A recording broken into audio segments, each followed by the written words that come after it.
काल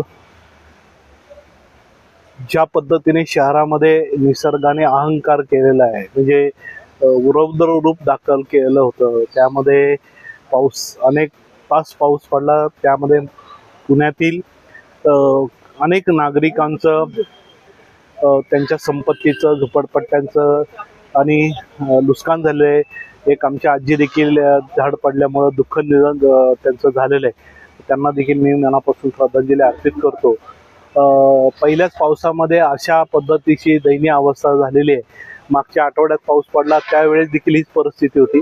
परंतु या ठिकाणी ज्या पद्धतीने ड्रेनेज तुंबलेले आहेत, ज्या पद्धतीने झाडं पडलेली आहेत आणि लोकांच्या घराघरामध्ये पाणी नाही का, वस्तीमध्ये पाणी, अनेक लोकांची छपरं उडून गेली आहेत. घराचे छपरं उडून दुसऱ्यांच्या नशीब कोणाला इजा झाली नाही, पण शहरामध्ये अनेक गाड्यांचं, रिक्षांचं, टू व्हीलरचं नुकसान झालेलं आहे.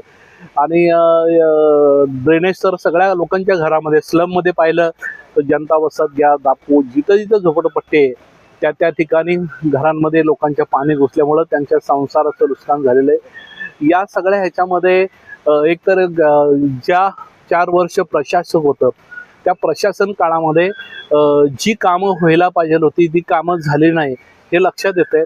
कारण की 4 वर्षामध्ये जर शहरातल्या स्लम, झोपडपट्टी, ड्रेनेज, गटर या आणि पावसाळी लाईन या नीट जर झाल्या असत्या तर ही परिस्थिती आज पाहायला मिळेल नसते असं मला स्वतःला वाटतंय. तर खरं म्हणजे या 4 वर्षातल्या काळातल्या कामाची श्वेतपत्रिका या ठिकाणी काढली पाहिजे. नेमकं काम काय केलंय प्रशासनाने, कुठं काम केलंय ह्याची श्वेतपत्रिका नक्की काढावी. कारण की आता जी परिस्थिती आज नागरिकांना सोसावी लागते ही 4 वर्षातल्या काळातली आहे. आता आम्ही 1-1.5 महिना झालं आम्ही आता इथं आलेलो आहे, पण 4 वर्ष प्रशासक होतं ना, प्रशासकांनी काय केलं हा प्रश्न आज आमच्या मनामध्ये निर्माण होतो. आणि जी मोठी मोठी कामं झालेले, टेंडर झालेले हे सगळे बजेट समोर येतं, मग ह्यांनी काम काय केलं नाही का. मग झोपडपट्ट्यांमधले असेल, मग मोठ्या मोठ्या ड्रेनेज व्यवस्था, पावसाळी लाईन कामच केले नाहीत. जसं आता मोठे मोठे वृक्ष आहेत हे झाड कटिंग केले पाहिजे, ते कटिंगच झालं नाही.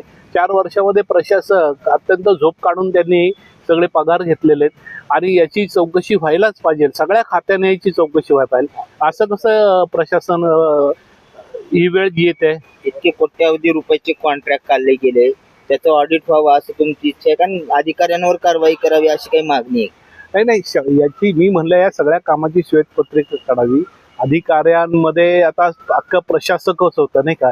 या काळामध्ये कोण कोण होतं तुम्हाला सगळ्याला माहिती आहे. परंतु ही मोठे मोठे टेंडर झालेत, कामं झाल्यात, ती कामं प्रत्यक्षरित्या झाल्यात का नाही. जर झाले असते तर एवढे मोठी संकट काळ पुण्यावर आली नसते ना. सगळे नाले तुंबलेले आहेत, रस्ते तुंबलेले आहेत, रस्त्यावर पाणी, नदीचं स्वरूप आलेलं आहे, सगळ्या घराघरामध्ये पाणी आहे. आज ही परिस्थिती आहे. पावसाळा सुरू व्हायला अजून बराच कालावधी बाकी आहे. आत्ता एका पावसामध्ये एवढी धांदल उडालेली आहे महापालिकेची.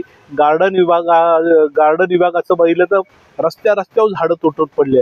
गार्डन विभागाला समजायला पाहिजे की बाबा ही झाडं कुजलेली आहेत, ही काढली पाहिजे, ही तोडली पाहिजे.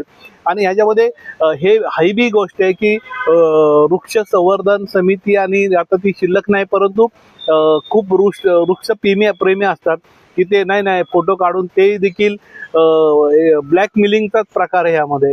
की एक तर पडाई झाडाला असं ते पाडू दिलं पाहिजे नाही का. त्यामुळं सुद्धा खूप अडचणी झालेल्या आहेत.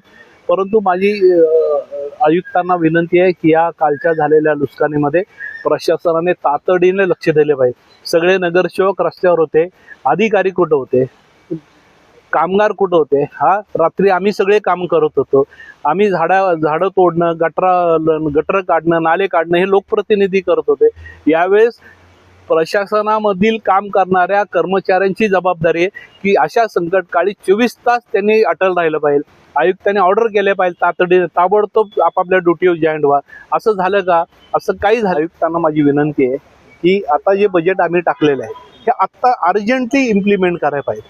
ते तुम्ही पुढच्या 4 महिन्यांनी इम्प्लिमेंट होणार आणि मग नंतर काम करणार. तर ते होणार नाहीये. आमचं जे बजेट आहे तुम्ही अर्जंट म्हणजे किमान पावसाळी गटर, पावसाळी ड्रेनेज लाईनचं आणि रस्त्याचं बजेट आहे आमचं, ते त्या त्या ठिकाणी इम्प्लिमेंट करा ना. आत्ताच तुम्ही लगेच ताबडतोब त्याचे टेंडर लावा, काम करा. 4 महिन्यानंतर तुम्ही काम करणार म्हणजे पावसाळा गेल्यानंतर काम करा, पुन्हा शहर अडचणीत येणार. त्यामुळं आमचं आत्ताचे जे बजेट आहे जे श्रीनाथ भीमाले साहेबांनी मांडलेले, त्याचं इम्प्लिमेंट तातडीने याच आठवड्यामध्ये त्याच्या कामाची सुरुवात करावी ही माझी विनंती आहे. पुन्हा एक माझी व्यक्तिशः मागणी आहे की या 4 वर्षाच्या काळामधल्या कामाची श्वेतपत्रिका नक्की निघली पाहिजे की नेमकं काय काम केलं प्रशासनाने, नाही का. हे पुणेकर नागरिकांना कळायला पाहिजे ना. आज पुणेकर नागरिक आत्ता नगरसेवक 1.5 महिन्यात निवडून आलेला लोक त्यांच्याबद्दल वाईट साईड बोलतात, नाही का.